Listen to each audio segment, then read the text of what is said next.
Hi, everybody. It is episode 586 of PodQuest. E- It is Wednesday, November 5th, He didn't catch 2025. that, did he? Catch what? Clap. All good. Oh, sorry. Ben is also barking upstairs. So I clapped because he didn't count down for the clap. That's all. it's fine. I know. And also, so the claps actually don't come through the audio at all. I know. Well, Drew heard it. Oh, Drew, did you hear it? Very faintly. I heard Oh, him yeah. laugh. So, Discord blocks that for me. Like, I don't hear anyone's clap ever. It cuts all Weird. the background noise. I think I also have like the noise cancellation stuff turned on. So maybe Yeah. that does it. Yeah. But also, sorry for interrupting the intro. Get back into it. I don't even know where we left off. I'm Chris. I don't know. He's Druten and Walnut. Hello. Yeah, I'm here. I don't know. It's a Wednesday. Yeah. It's a Wednesday. It's Guys, a I'm day. over here screwing everything up. There's 16 days until PAX. Yeah. Oh, right, because it's early this year. Yeah. Yep. Not sure how I feel about it. It used to be in November. It's bounced around for sure. It started in November. The first couple of years it was November. One year it was like the weekend after or the weekend. It's just like this weekend, the weekend before Thanksgiving. It's usually around then. One year it was like my sister's birthday. Like we went out for her birthday I don't into remember Philly it and then ever out to PAX. being then. That's weird. I believe you. Just in Mhm. my mind, it's always after Thanksgiving. Yeah. I already have 6 meetings on the books. Nice. I have none. I haven't noticed any emails though either. I've noticed a few. Double check like the promo, like those weird folders for shit. Yeah, some of them are coming over. But I know, I believe you said you have that turned off. Yeah, But I for turn all that me, stuff off. some of them are go under the promotions. You gotta read them. You gotta read your emails. So I get a lot of junk. So I try to, I try to look at them when they look like they're not just junk. But I have a spreadsheet opened and set up. Oh, look, there is one. I just looking at it. I got one at 2:00 today. It's just a brand is going to be at PAX. I don't know what the content of the email is yet. I don't know. Is that Cosmos? Yeah. Yeah, I looked at that one. I didn't set anything up for them yet, but I did look at them. But I have noticed too. I have a lot of more emails getting like filtered as spam by Gmail. Oh, yeah, I should maybe check spam just in case. Like I'll have like 30 messages in the spam folder, and unlike Richard, who just lets his fucking inboxes be chaos, mine are always like I don't want anything. I don't want numbers next to stuff. So I like mark everything as read or delete it like the day it comes through. No, I mean, I look. Yeah, I may have 727 emails in my inbox, but I read my emails and I've been responding to them and making appointments. So I do go through. It's organized chaos for me. Is really what it is. It's organized chaos. I know what I'm doing. I know what I'm looking at, and like if there's something that I read but don't actually get around to reading, I mark it unread so I can get back to it. Like I know what I'm doing. I've got it. But yeah, there's a spreadsheet. There's so far 4 on Friday, 1 on Saturday, and 1 on Sunday. Feel free to join me if you guys want to on any of these. Yeah. All right. What's on the agenda? Oh, there's that's right. Karate Kid and more Karate Kid and other movies. Do you want me to get any further into explaining it, or is that good? No, that's fine. Sorry, Erica had to run out, and Ben's being a complete butthead, and he's just sitting upstairs barking. Benny, I would tell you to tell him to come here, but he won't hear you because he's deaf. They need to make doggy hearing aids. Yeah, I had to walk upstairs. I got his attention. He looked at me. I came back downstairs, and he just started barking. Buddies. Come on, you goober. Yeah, he's a goof. But yeah, Cobra Kai. Yeah, not Cobra Kai. Cobra Kai. Yeah, so when we decided we were going to do Karate Kid Legends, I still had yet to watch the finale of Cobra Kai, and I had heard that kind of, sort of, the Netflix version has like a credit scene or something that sort of slightly kind of ties things in. So I was like, all right, let me watch it. And so I watched all of the finale, the final season, in one day. I thought it was amazing. I thought it was really good. I will be honest, I could have done without, like, it would have been funnier, but I appreciate what they did, or what, not funnier, but it would have been like, it would have been nice redemption if they hadn't, like, midway through the season where, like, Cobra Kai gets kicked out, and then it turns out, like, oh no, they're not kicked out because somebody was using PEDs, and so they're back in it. And, like, I feel like that was kind of bullshit that they did that. I hated that. But So then I to actually turn, don't remember that. yeah. So, well, it's because it's been so long since you watched the first two thirds. The semifinals, Kai gets kicked out, or got not kicked out, but they lose. Oh, right. And They get eliminated, and then another team gets yeah, eliminated by like by rule break. using performance enhancers. Right, I forgot about that. It was, and I think that was the Irish team that got kicked out. And then, like, and then I also could have done without the brawl. Again, I understand why they did it, and they, like, I think that was a little much. Like, that was jumping the shark, was that brawl. Not the rest of the brawls in the series. That brawl right there was just a little too much. But see, that's the one where like I feel like that was just staying true to the series because that is what they've kind of done the whole time.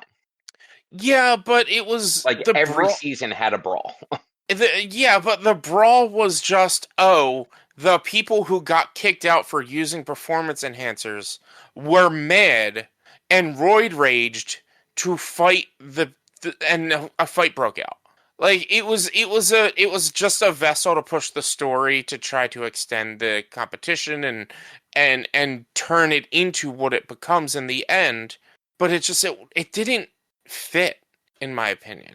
Just didn't really fit. So yeah, to me that felt fine. It's a lot of other stuff felt like it was a little forced, but also, and I also did finish it. I watched the last 5 episodes and the movie yesterday. To me, like a lot of it, like there were certain things that just didn't really make. They felt too campy. Like a lot of the stuff with Kreese, for instance. Oh yeah. Like all of his weird training stuff off to the side felt very campy. A lot of the stuff with Silver, especially in like the end, felt very campy. Yeah, like the whole boat scene where they blow up the boat, Yeah, and they both supposedly die is just like, okay, was that really needed? Like, Silver's already dying. Like, well, that and like they literally like hours before they actually I don't want to say they redeemed Kreese because he had done so much bad up to that point, but like they gave Kreese like these like actual moments with Johnny and Tori, they only to have humanized him him. go, yeah, and like they've been doing that off and on. Like every time they made him more human and actually, I don't want to say likable, but more like tragic. They then Yeah, have him do something kind of like mustache twirly villain, or like this, where like he goes and kills a man and then blows up a boat with his like former friend rival on it, and it's just like, well, like you could have just had him kind of like disappear into the sunset instead. yeah. And I guess It like was, there are still ways where they could bring him back from the dead, like if they ever continued this story somehow. yeah. I mean, Um, there's no body, but and yeah, and in every movie in all of Hollywood, if there's no body, you don't know if they're dead. Um, but and then like on top of that, like the season felt like it was the longest season, but it also felt the most rushed because yeah. they tried to cram too many storylines in. Yeah, Like they tried to put too much into it, and they tried to build relationships that were unnecessary. Like, what was it, the dragon team, the main guy falling in love with what's her name after hanging out with her for a half hour. yeah. Yeah, like they kept What? trying to make that a thing, and like even in those final matches where he kept like turning and looking at her, and it's Yeah. like they had 15 minutes. Now, like, obviously that guy is tortured and He's and and abused. he's abused and messed up, and she's probably one of the first few people to ever treat him nicely. So it's like it's not Stockholm syndrome, but it's some, I don't know what it is, but it's something like that where it's like, oh, you treated me nicely, we're supposed to be together. Because they've never experienced that before in their life. But it's still like you're right, it was like a bit of a forced story narrative that just like turned in, it shouldn't have been there. Like, I like that they made that camaraderie between the two, and I like that, like, she knew that he was being abused. And as weird as this is going to sound, I wish the story went a way where she talked to him and he backed down from the fight himself, where he Yeah. realized, like, that would have been a better story beat, a story, but they needed to have that big face off at the end, with Miguel fighting him. And like I will say, like for the complaints I have about like stuff like that, I think the way they handled the end where like Miyagi-Do loses and like they actually make it about Cobra Kai again, considering like that's where the show started. It's That's the like the it's the namesake name of of the the show. show. The fact that like they wrapped it back around with Miguel going back to Cobra Kai to fill in that spot, and Johnny going back as the sensei for them, like that was really cool. Like I did legitimately Yeah, like that they did that. yeah, And I liked that the one shitty sensei, the wolf guy, like was complaining about it, and even Silver's just like, yeah, they're former Cobra Kai, so technically they're eligible. yeah. They talk about it throughout the early part of the series. Their rules for like team stuff for their rules is very lax. Um and there's many loopholes. Like, Silver says it to Tori, I believe. And he's like, there's a lot of loopholes in this. So like, I could get you onto my team or something like that. Yeah, And but like, they yeah, they like they build that in there early on, and like, I like that they did that. I also love that they had they had the senseis fight to clear the draw. I was like, that's pretty good. We finally got to see Johnny fight in like a legitimate fight and sense. fight and win because like, and Yeah, unfortunately like you're actually told it a whole bunch throughout the thing, like he was a two-time champion for like the youth karate tournament that Daniel won. yeah, It's just we never saw that stuff. We only saw him lose because he was the bad guy in the first movie, yeah, um or the antagonist, not really the bad guy.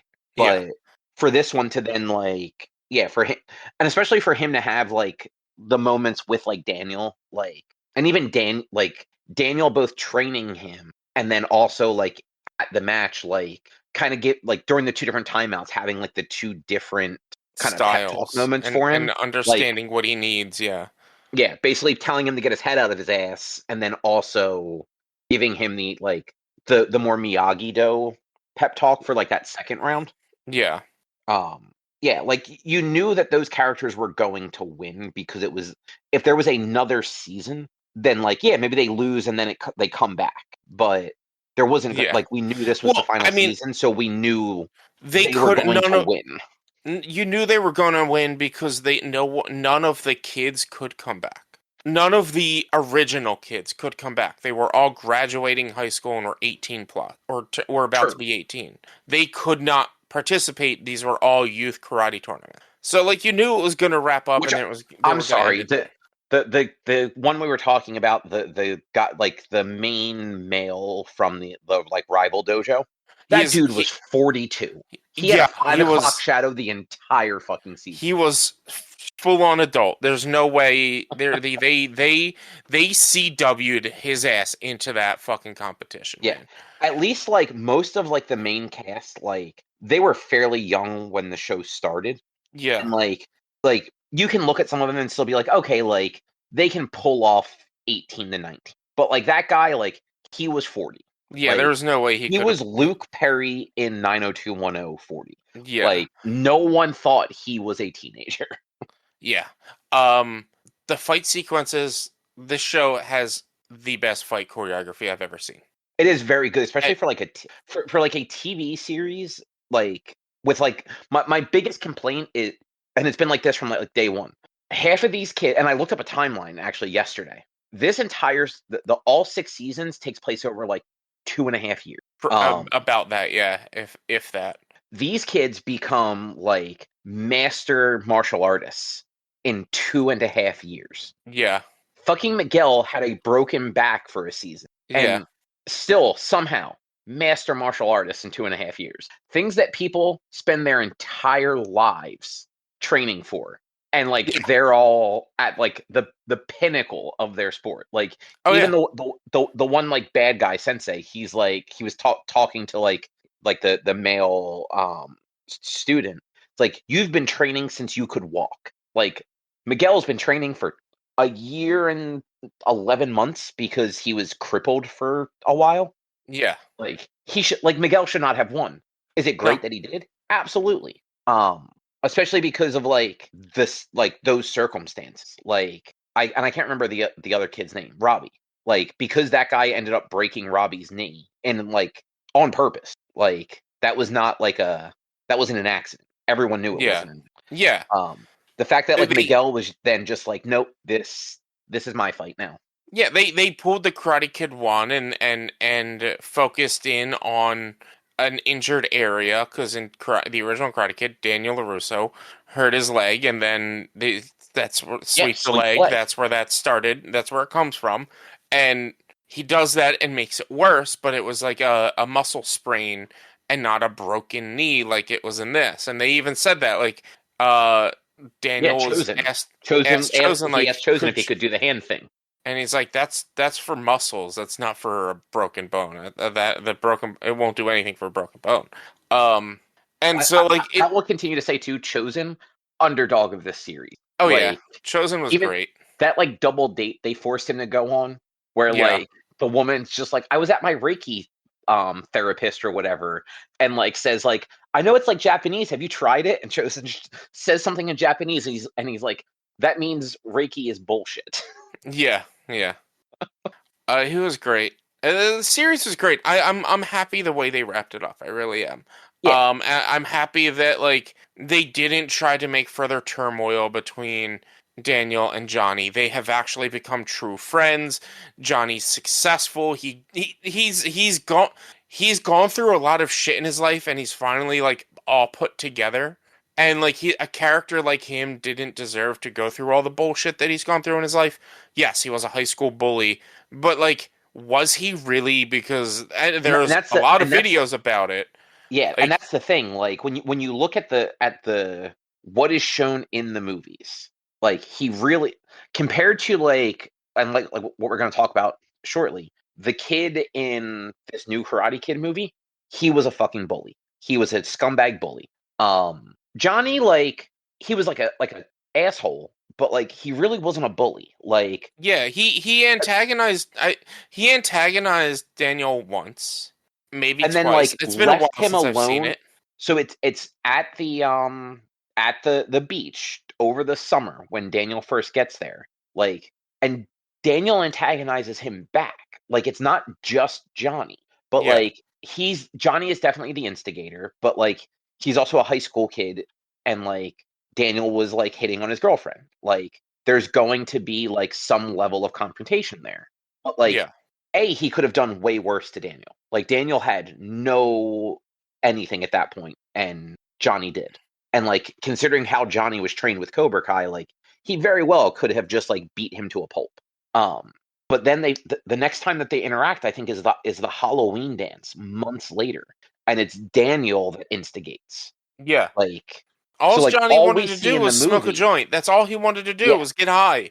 Like, yeah, all we see in the movie is like that one confrontation, and then Daniel kind of like instigates from there. And yeah, like yeah, after that one, it becomes like this like actual antagonistic relationship between the two. yeah. But like yeah, Yeah, and it was nice to see that like he got the love, he got the nice house, he got the success that he deserved. He runs his own dojo and all of that. And like it like even shows like at the end like they work together. Like Miyagi-Do and Cobra Kai are one and the same, and they swap in and out to teach each each side of it because they don't know and they can't really teach the other side, so they work together. And it's just like yeah, it was a great story, and it was a great like story of balance, and here's how you balance in karate, and here's how you balance in life, and here's how you balance in friendships and all that stuff. And it was good.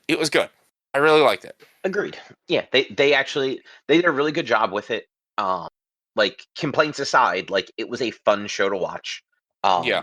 And I do wish that they could have either dropped some of the side stories that were frankly unnecessary, or given it a few more episodes. Yeah. I Um, wish, I primarily wish we got a Tori, and what's her name fight scene. Sam.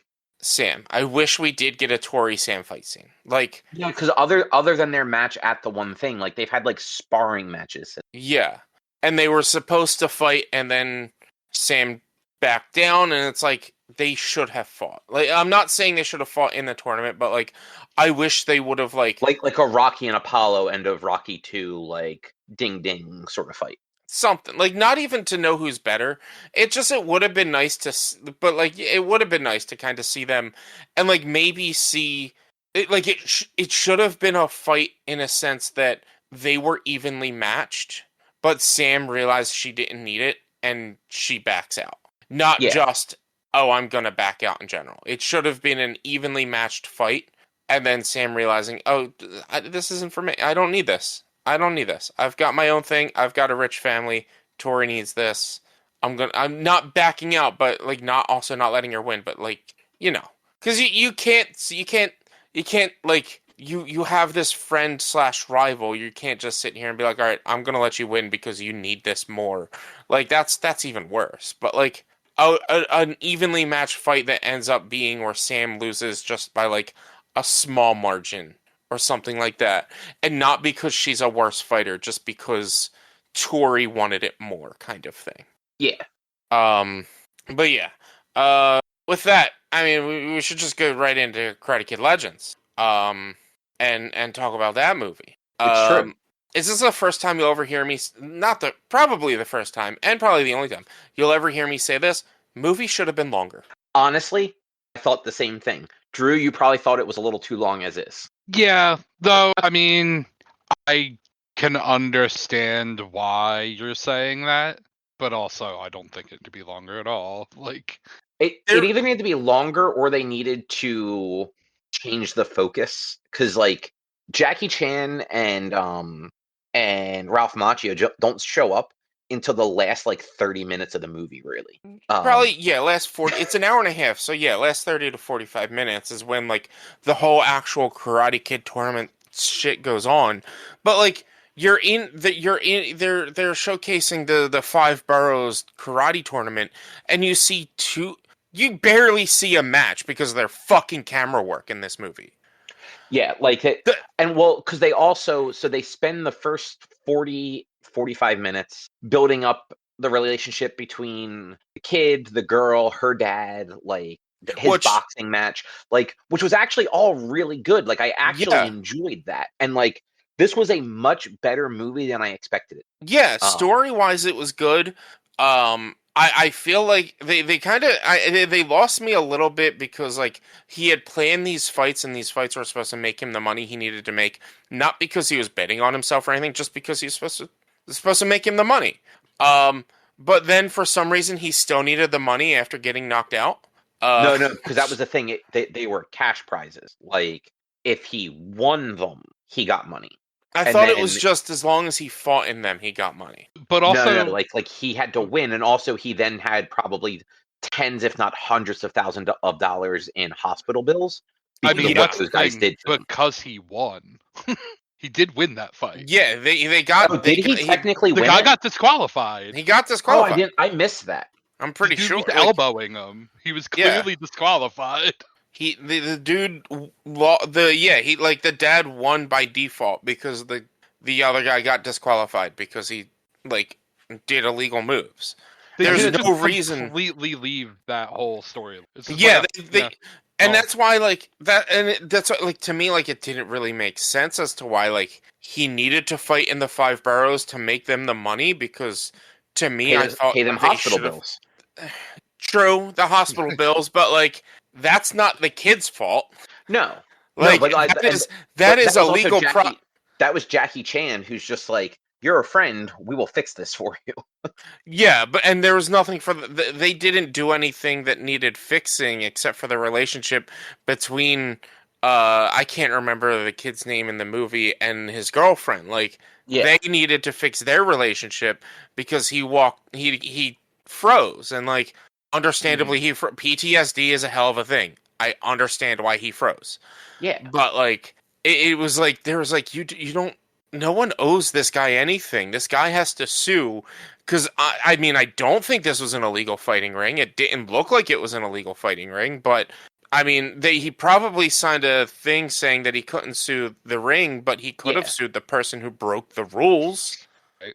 Like, Even taking that aside, like, obviously we knew this was going to turn into like the tournament thing, and yeah, they didn't spend enough time making that a thing that mattered outside of like, oh well, he's just trying to win the money. Because even yeah, like his rival, was not really part of the movie at all.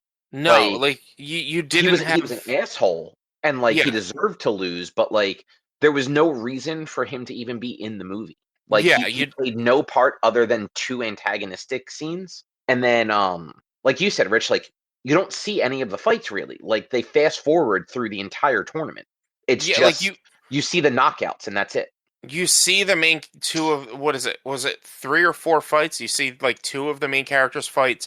There then happens to be for some reason a sort of fight with Jackie Chan and Yeah.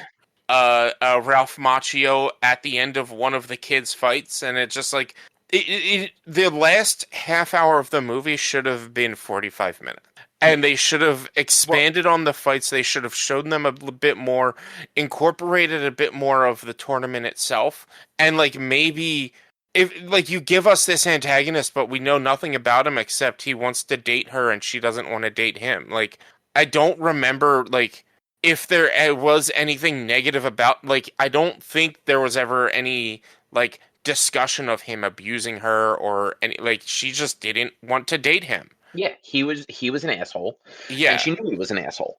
Yeah. Um, She dated him because she wanted to go against her father, realized that, and stopped dating him. And yes, he was a dick because he kept pushing after she said no, and that's probably like yes, no means no. That's probably the furthest level of abuse or whatever we may have seen in that movie from the main antagonist, but like yeah, there was no actual build for the antagonist and for the hate between each other besides X's like besides the relationship with the girl. It's almost Yeah. like they kind of poorly wrote this Oh, movie.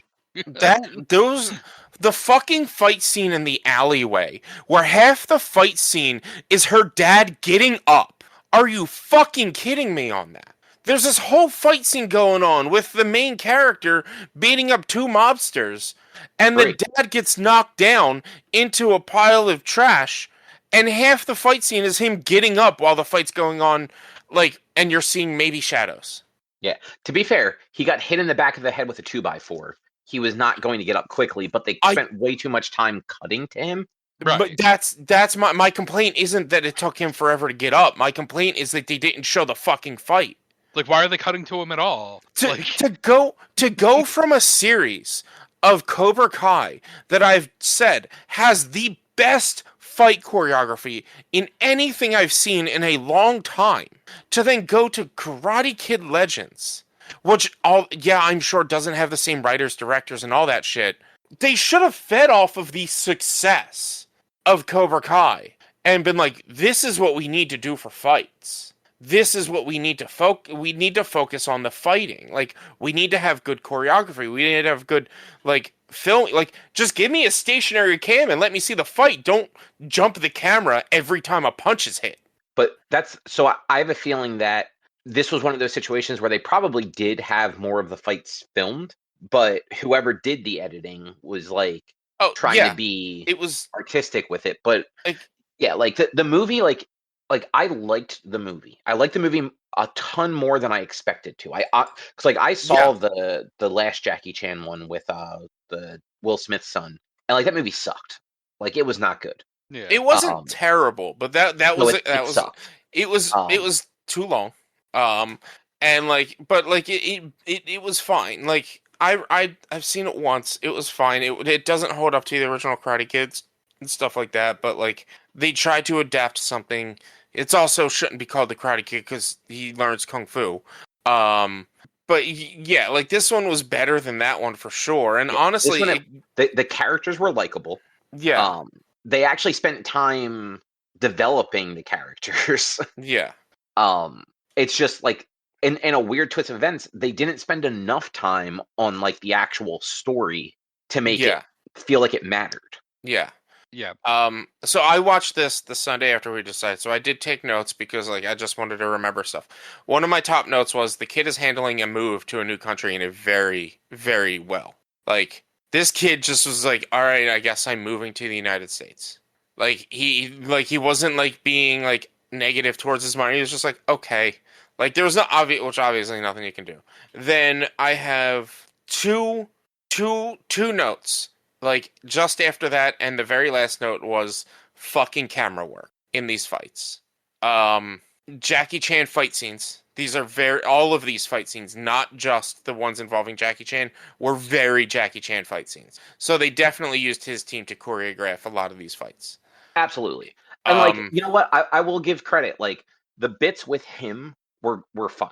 Like all yeah, of his little like action sequences, like when he attacks his nephew in the apartment, the back and forth with Ralph Macchio, where like they're literally just abusing this poor kid, trying to get like who has the better like style. yeah, Like a lot of that stuff was funny. Like it landed, but like it needed a little bit more time to actually develop, yeah. or other stuff had to get pulled in. And then the last thing, like the last thing I haven't mentioned that I'll mention because the other thing is just the movie could have been a bit longer.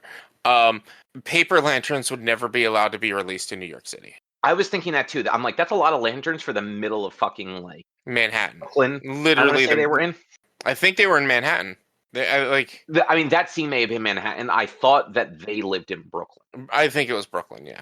but like, Yeah. yeah, Paper lanterns would never have been able to be released in the middle of New York City. Like you can't release paper lanterns in the middle of our towns. Like and that many paper lanterns, that was ridiculous. But yeah, like overall, I thought the movie was fine. I really hated what they did with the camera work because it's like I've been watching. There's a YouTube channel called Corridor Crew, and they have generally they do like VFX artists react, and they'll react to different VFX and things like that in movies, both old and new, and it's something that modern movies do a lot is they'll have this big VFX big thing happen, but they'll have it begin and then cut to reactions instead. And that's what most of these fight scenes felt like was there's this fight happening, let's show the crowd. yeah, and like I don't know something. Again, all of the tournament matches had that very like I don't even know the word for it. It they were too stylized and not the actual moves, like the scenes themselves. It was way, like you said, Rich, too many jump cuts, too Yeah. much like style and overlays, and like making it kind of like feel like buzzwordy without words. Yeah. Like I can't think Like- of another way like that. The way they did the entire tournament screamed of somebody in a conference room saying synergy. Yeah, it felt like they were just it felt like yeah, they were just we were watching their recaps on Sports Center on ESPN the Ocho or something like that. Like we weren't actually watching the fights, we were watching the recaps. Exactly. And like, yeah, I don't know. I feel like if this was like a 2-hour movie instead and a couple of things got like just trimmed down a little bit, I feel like a bunch of stuff would have just landed harder. Like Yeah. even his relationship with his mom. Like I saw Yeah. what they were going for, but like because they had so many things in the air in this movie, like their relationship just didn't really matter at all. You get Ming Na Wen to be in a movie and she's only in it for 5 minutes. Come on now. Yeah. And Like what the hell? like her showing up at the end to like root for him is great, but like What happened to get her to turn around? Jackie Chan. But Yeah. how did that happen? Like we didn't really experience that. That's Well, the we did not care about her relationship with her son because they didn't give us a reason to. We saw exactly, what and happened. that's It was literally Jackie Chan going like, "There's one thing missing," and her going, "Shit." The old Yeah. Chinese man is right. Yeah, yeah, but yeah, But- it was alright. It was fine. It was all right. I liked it. I liked it. I'm just like I'm If they mad made a about certain sequel, things about it. if they made a sequel to like a direct sequel to this one, even if it didn't have Ralph Macchio in it, and it was just like the kid with maybe Jackie Chan again, like I would probably watch it like without having to like do something like this because Mhm. frankly, before this came up, like for like when we were looking for like sports movies for book club, like it was not on my radar at all. Like I was not really intending to watch it, Yeah, because like and like really the movie had no real connection to Cobra Kai, which is a Yeah. bummer. Like the closest thing you get is the very end of the movie. Johnny has a 5-second cameo. which I think, if I remember correctly, like I think I heard that was only added for Netflix. I don't know, think you're right, that was 'cause I in the remember- theatrical release.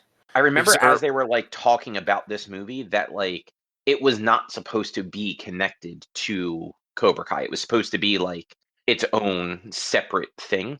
But I Yeah, think like Cobra Kai was popular enough that like for Netflix, because this movie went on Netflix, it just made sense to add that little like kind of nod to them being like friends now. yeah, yeah. Anything else either of you guys have to say about Karate Kid? No, not really. Drew? Nope. All right. Well then, whose pick is it? Usually Drew is second. True. Drew? Miracle. The hockey movie? Yes. Nice. I've never I actually thought seen you were going to pick a hockey movie. I didn't know if you were going to go for like because there's Miracle, there's Goon, which is a comedy, and I feel like there's a third like serious hockey movie, isn't there? I was expecting like the Mighty Ducks or something. No, I've seen those way too many times to do that for book club. But I mean, it would have been like, funny because Mystery then Alaska. that might be the one because that's the one where it's like the like small town in Alaska and they end up like They play the New York Rangers or something. Yeah. and I was gonna say they beat them or played whatever. somebody in the NHL, but I couldn't remember exactly.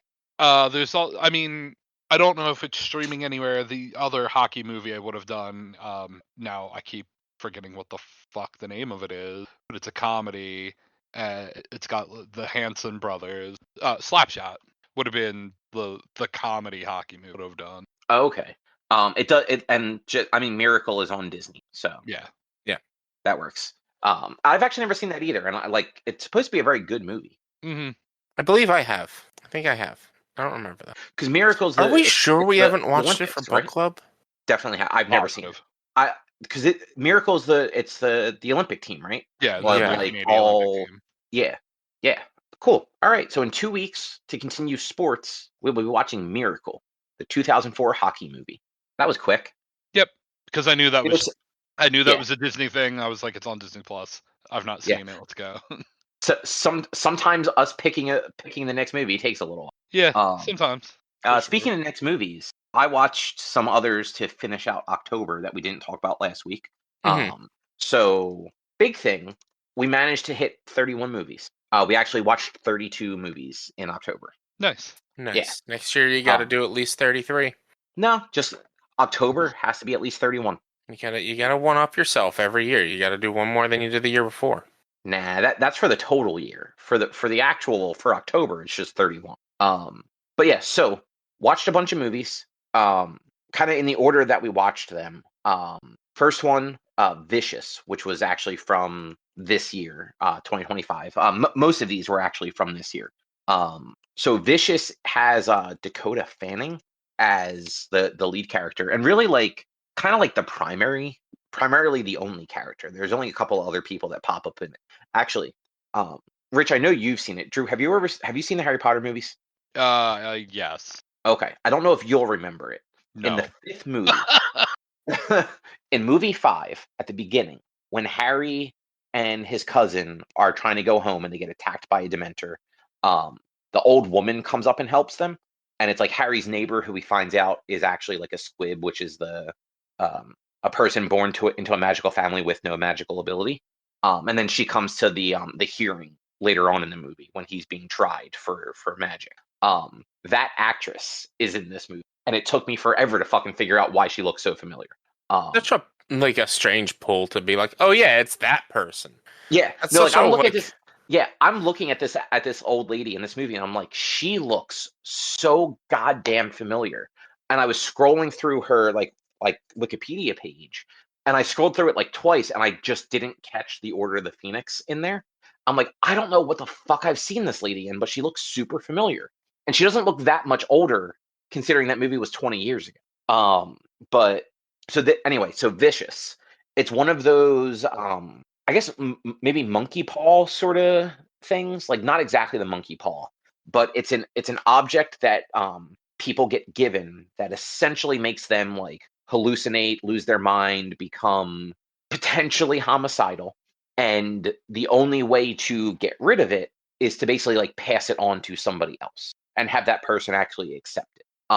So this movie is basically like Dakota Fanning gets this box and immediately like weird shit starts happening, including she's getting phone calls from people that are like dead, or in some cases people like pretending to be like like her family, but it's really like a demon that's telling her that like she needs to sacrifice something that she loves and something that she needs, and like it's literally having she's going as far as like cutting off fingers and toes and stuff like that to try and like sacrifice things of hers that she needs.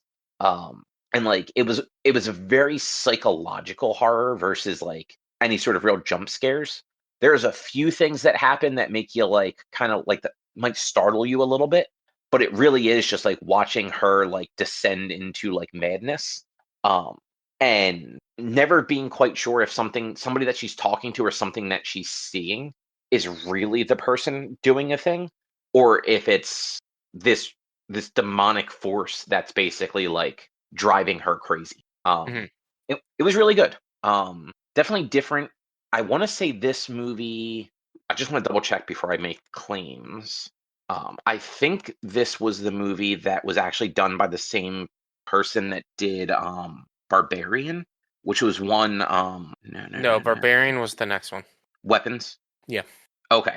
I knew one of the two that I watched was Barbarian. This Hmm. person is oh, so he did The Strangers, and The Strangers Pray at Night, the direct sequel, but not the new Stranger. Yeah. Um, but yeah, like this was if you don't want like the jump scary like horror movies, like this was a real good like psychological horror. Interesting. Yeah. Definitely worth like checking out if you like horror movies. And then the next one we watched was Weapons, which is also from this year. This is the one that was done by the person who did Barbarian. This was another more like psychological one than anything else. So the whole premise of this movie is at like I think it's 2:17 in the morning. An entire class of children gets up and leaves their homes. Hmm. They all wake up, they walk out of their houses, and they Naruto run into the distance. Um, and no one knows why. And there's one kid from this class that it doesn't happen to. And the movie's told in segments where it switches the POV of like what character you're following. Um, and it's all I want to say it's a month after this is kind of where the story picks up. And you jump between actually the teacher who whose class it was, a parent of one of the kids, the principal of the school, and the kid who doesn't go running off into the night.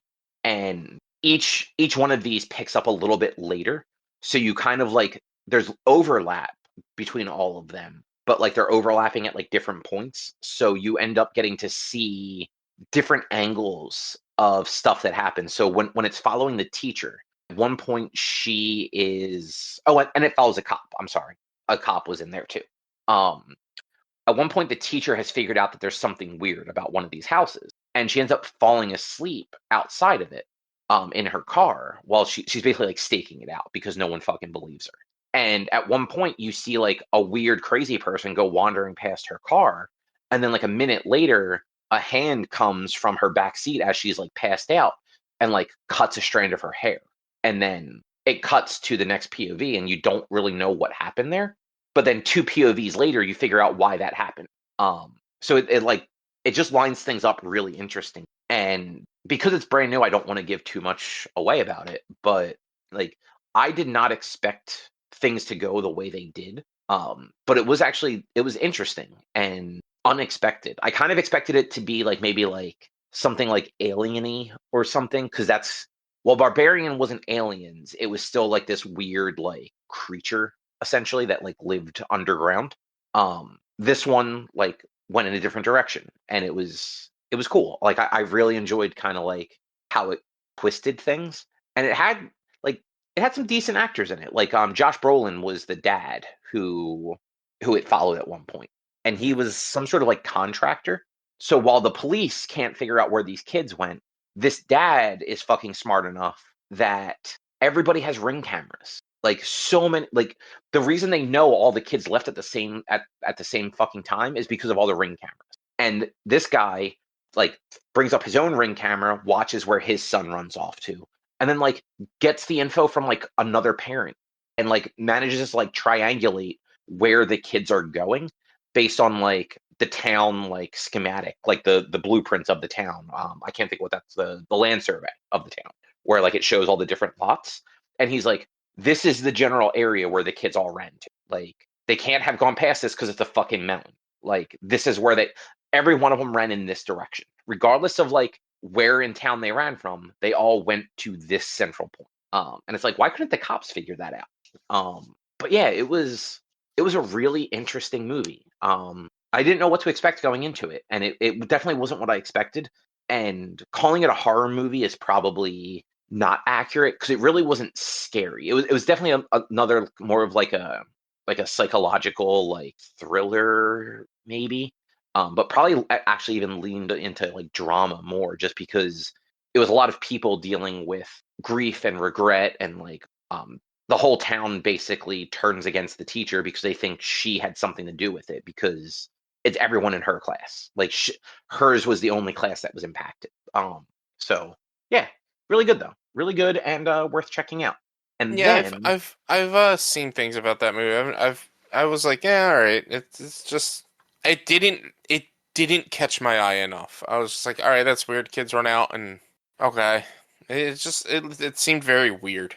it is, and that was one of the things. Like as we were watching it, it was or before we watched it, as we were looking for movies to watch, like it kept being listed as like a highly rated like quote unquote horror movie of this year. And I'm like looking at it, I'm like, this just seems weird. Like it doesn't actually seem like it's going to be like scary. But then we watched it, and like it wasn't traditionally scary, but it was really well done. Hmm. Then to lighten the mood, we watched a movie, Clown in a Cornfield, which is also from 2025. And boy, was that movie fucking weird. It didn't have a lot of famous people, but it did have Will Sasso Okay. and Kevin Durand. You might not recognize the name, but he's like always a bad guy in a movie. And so this movie, this teenage girl and her dad moved to like middle of fucking nowhere America. And they're from like the East Coast, I want to say. I think actually at one point she says they moved from Philly. And they moved to this town where like this town was like a major producer of corn syrup for like 150 years. And then sometime in the last couple of years, like the corn syrup factory burned down. And like the town's just kind of there now. Like it doesn't really like there's no real industry for this place anymore. But the mascot for the corn syrup factory was like this creepy looking fucking clown called Frendo. And the girl ends up falling in with this group of kids who they're not bad kids, but they're like the kids who like make like skit movies that are like a little more they're not hurting anybody, but they're like a little more like pranky videos, and like the town doesn't like it. And after the Founders Day parade thing gets ruined, clowns start hunting all of the children in town, or like all of the teenagers in town, and murdering them. At one point, you think it's just one clown, because like earlier in the movie, some of the main teenagers are just getting murdered at their homes by this clown. And then later on, it ends up being so many clowns, or so many people in these clown suits with like none of them bring guns for whatever reason, but like chainsaws and baseball bats and machetes, and like like lots of hand weapons, and a crossbow. At one point, there's a crossbow, and probably one of the best bits in the movie.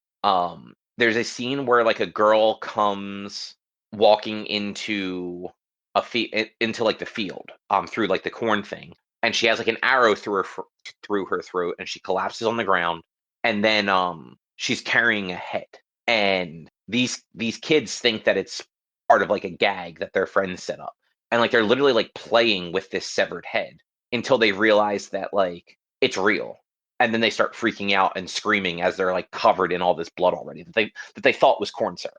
Mhm.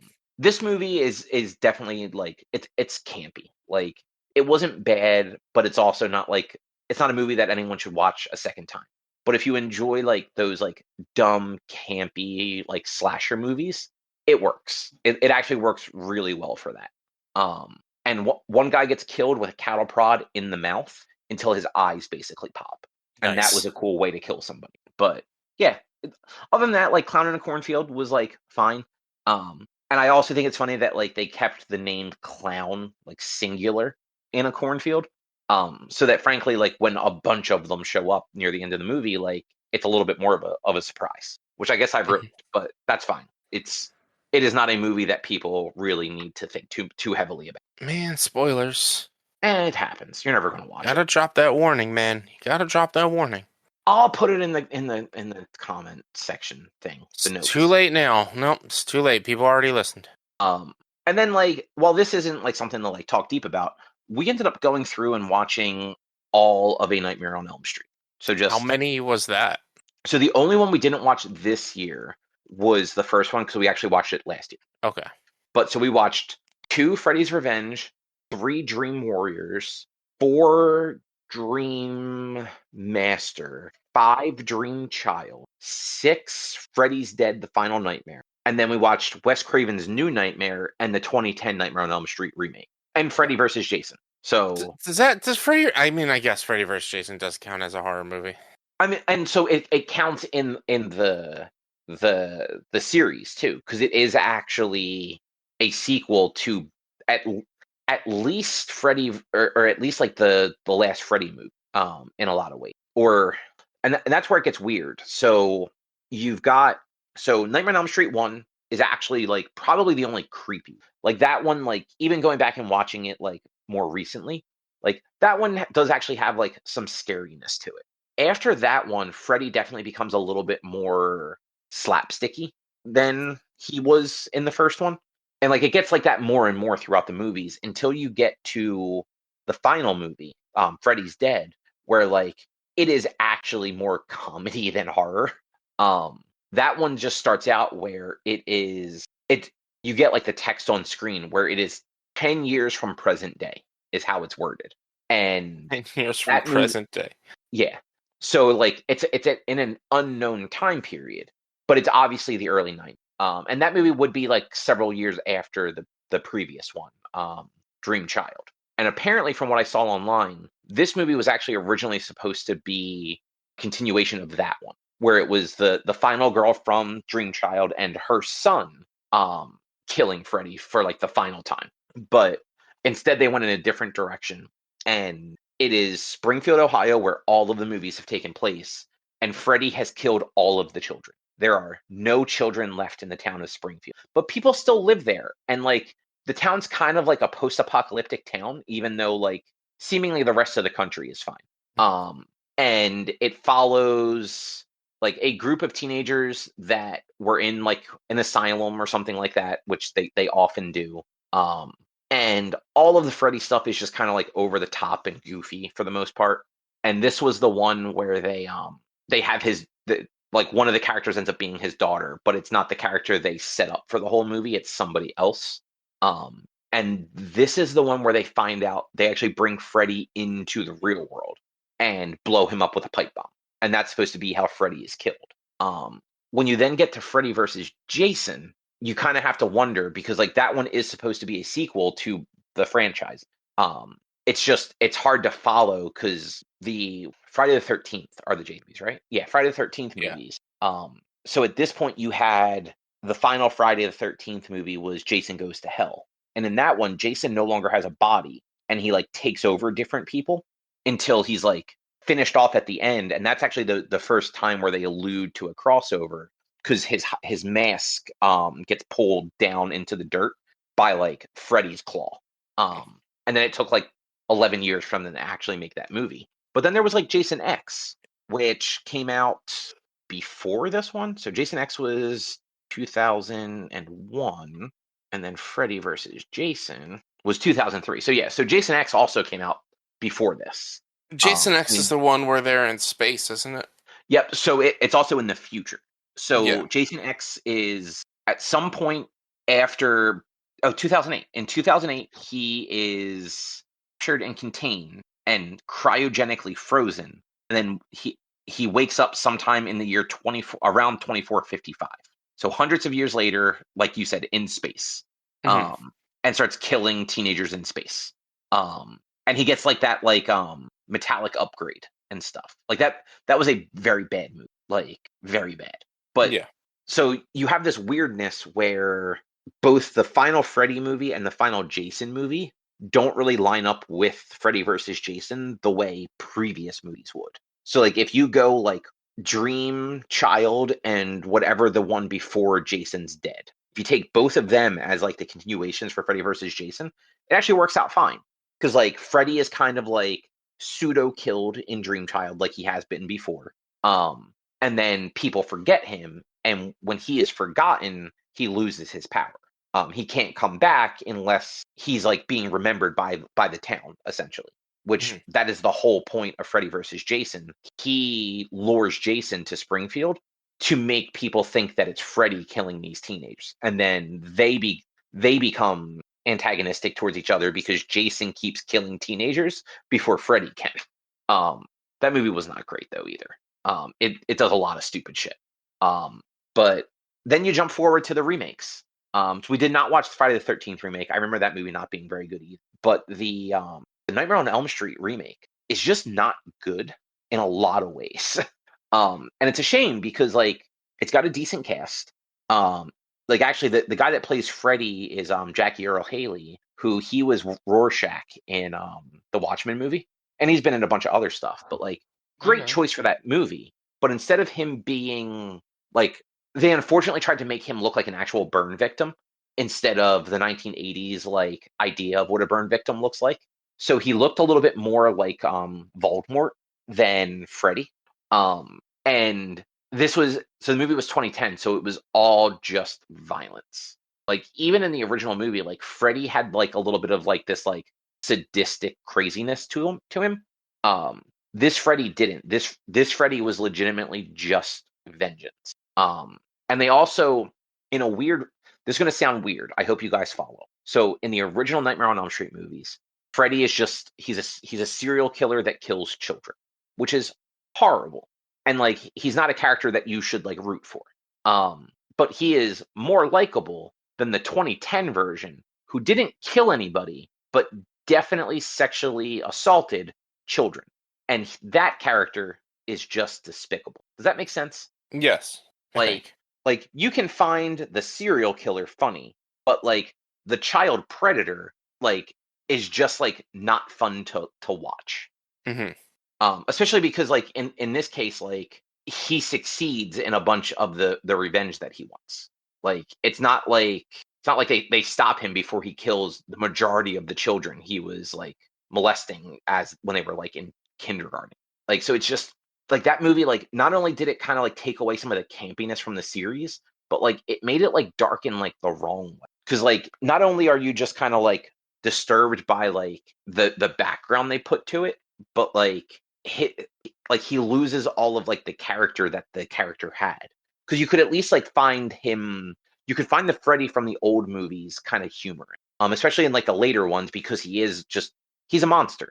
Like at that point he is actually a monster. And they give Right. him all the weird like he was born of 100 insane inmates because his mother got locked in the insane asylum for like a month or something like that.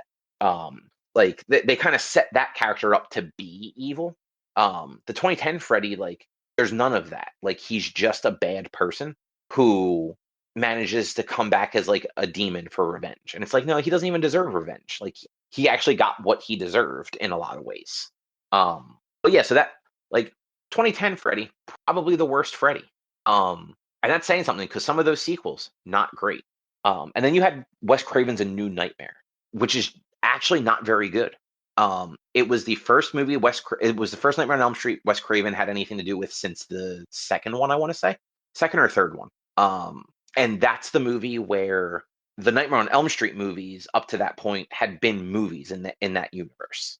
And you follow Heather Langenkamp, who played Nancy in the original Nightmare on Elm Street, in like the quote unquote real world, as it's like the 10th anniversary of the series and weird stuff is happening.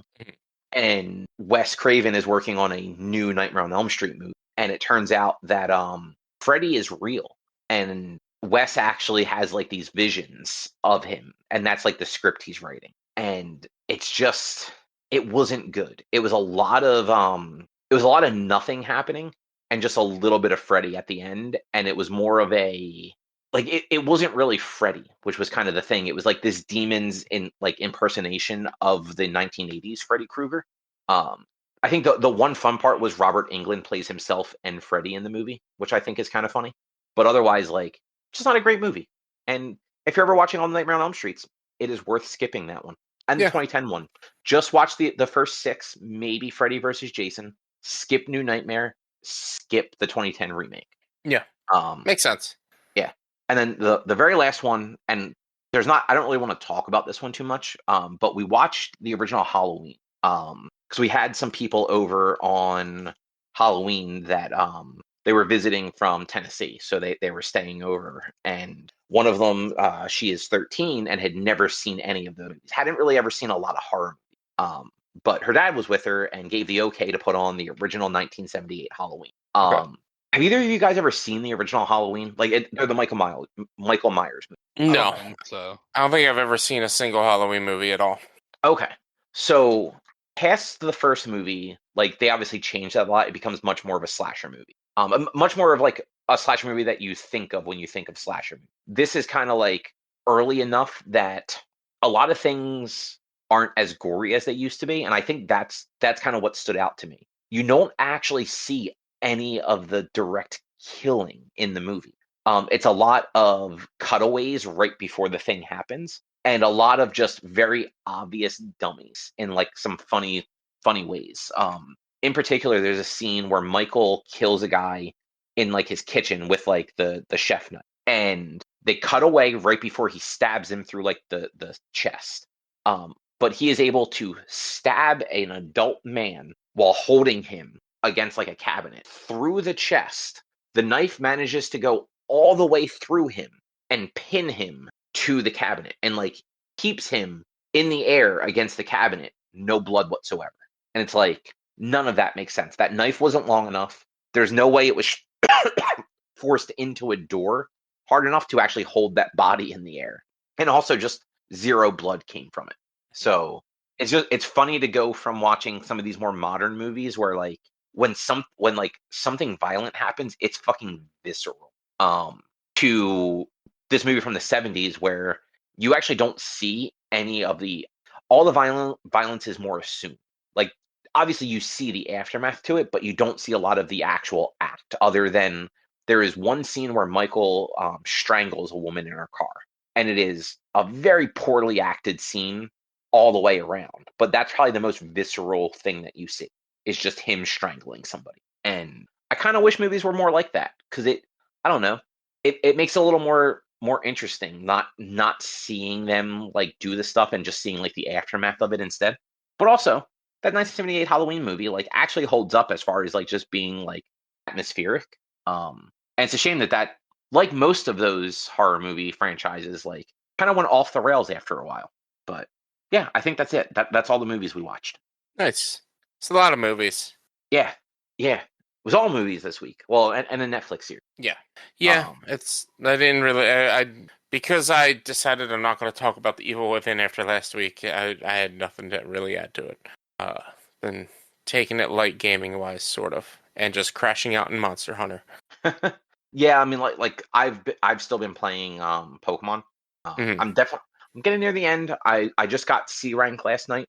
Nice. So I have to assume like A rank then leads to end game. Um, Probably. it's still fun though. I'm having a great time with it. Nice. Yeah. Not every It's much like more recent Pokemon games. Like the difficulty curve is non-existent. But I'll talk about that once I actually finish things up. But yeah, Mhm. like that's basically what I've been playing is that. Nice. So, but that is probably going to do it for this week. Yep. Yeah, I think so. A nice quick show. Well, in that case, if you would like to find more of our content, you can head over to www.one-quest.com. You can also help us out by supporting us, patreon.com/onequest. If you can't support us at your dollars, though, you can go to your favorite podcast platform, Apple Podcasts, YouTube, Spotify, rate us, review us, subscribe to us. All of those things help. You can also find us on social media, facebook.com/onequestonline or at one_quest on Instagram and Twitter. And our blue sky is at one-quest.com. Our YouTube channel is youtube.com/onequestvideo, and you can always send us an email to social@one-quest.com. And Rich, what is your streaming looking like? Twitch.tv/b_1 is for video game streaming, Monday, Tuesday, Thursdays, and Sundays. I'm probably gonna start Legacy of Kain Soul Reaver just because Nice. like I kind of just need like I wanted to do Expedition 33, but I'm like I kind of want to break from like story heavy games and like and whatnot.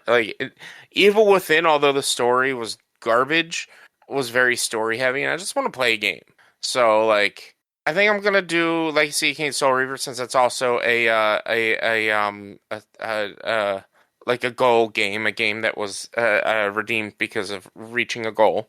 So might as well get that done first. So I think I'm going to start that this upcoming week. But other than that, Sea of Thieves, and yeah, mark your calendars for December 12th for my cookie stream. If you want to try to win a box of cookies, donations this year are all going to go towards Phil Abundance. So if you want to help feed people because the government isn't, you should definitely come donate and maybe win a box of cookies. Homemade cookies from me.